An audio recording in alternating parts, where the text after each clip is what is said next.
EPS 95 pension धारकों की न्यूनतम पेंशन बढ़ोतरी की मांग को लेकर ईपीएस 95 पेंशनर्स जंतर मंतर पर 4 और 5 अगस्त को करेंगे आंदोलन, जिसको लेकर दिल्ली में हुई एक बड़ी press conference commander Ashok Rawat ने किया।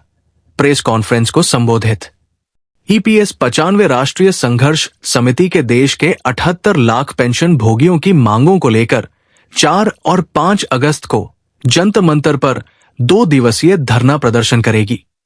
सरकार बार बार न्यूनतम पेंशन बढ़ाने का आश्वासन दिए जाने के बावजूद कोई ठोस कदम नहीं उठाए जाने पर पेंशनरों में भारी रोष दिखा।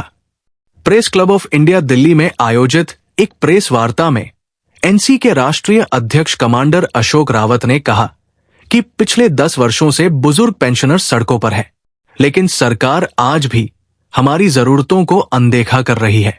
हम भीख नहीं मांग रहे, हम हमारा हक मांग रहे हैं। 7,500 की न्यूनतम पेंशन, महंगाई भत्ता और मुफ्त चिकित्सा सुविधा अब हमारी सहन शक्ति की सीमा को समाप्त कर रहा है।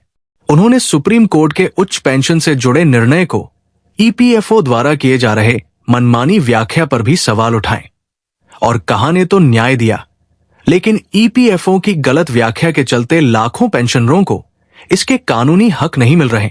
श्रम मंत्री और वित्त मंत्री से कई बार बैठक हुई, लेकिन हर बार हमें कार्यवाही की जगह सिर्फ आश्वासन मिले। एनएससी के राष्ट्रीय महासचिव वीरेंद्र सिंह रजावत ने कहा कि हमारे बुजुर्ग साथी भोजन और दवा के बिना मर रहे हैं। हम कोई ऐशो आराम नहीं मांग रहे, सिर्फ इतना चाहते हैं कि वो अपना वृद्ध जीवन गरिमा के साथ जी सके। हर महीने हमारे साथी न्याय इतिहास में दुनिया छोड़ते जाते हैं। अब ये केवल पैसों का नहीं, इंसानियत का मुद्दा बन चुका है। महिला फ्रंट की राष्ट्रीय सचिव श्रीमती सरिता नारखेड़े ने कहा कि इस उपेक्षा का सबसे बड़ा असर वृद्ध महिलाओं, विशेषकर विधवाओं पर पड़ रहा है। वे अकेले जीवन काटने को मजबूर है। बिना चिकित्सा और बिना मदद के वो अपना जीवन कैसे जी सकती है। एक सम्मानजनक पेंशन और इलाज की व्यवस्था की मांग की जा रही है। अब हमें आश्वासन नहीं, कार्यवाही चाहिए। ये प्रदर्शन पूरी तरह शांतिपूर्ण और गैर राजनीतिक होगा। प्रदर्शन में देश के 27 राज्यों के पेंशनर्स भाग लेंगे और कई राजनीतिक दलों के सांसद भी पेंशनरों के समर्थन में जंतर मंतर पहुंचेंगे।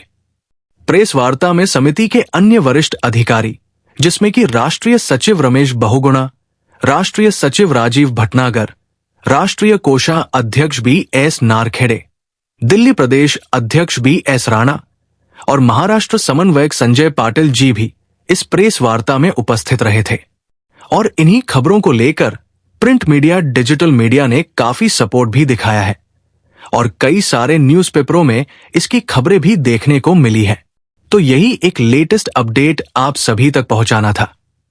अब कल दिल्ली के जंतर मंतर पर आंदोलन में क्या कुछ होता है, ये देखने वाली बात होगी। ताजा अपडेट्स के लिए हमारे इस चैनल को सब्सक्राइब जरूर कर लीजिए। मिलते हैं आपसे अगले वीडियो में। तब तक के लिए जय हिंद, वंदे मातरम।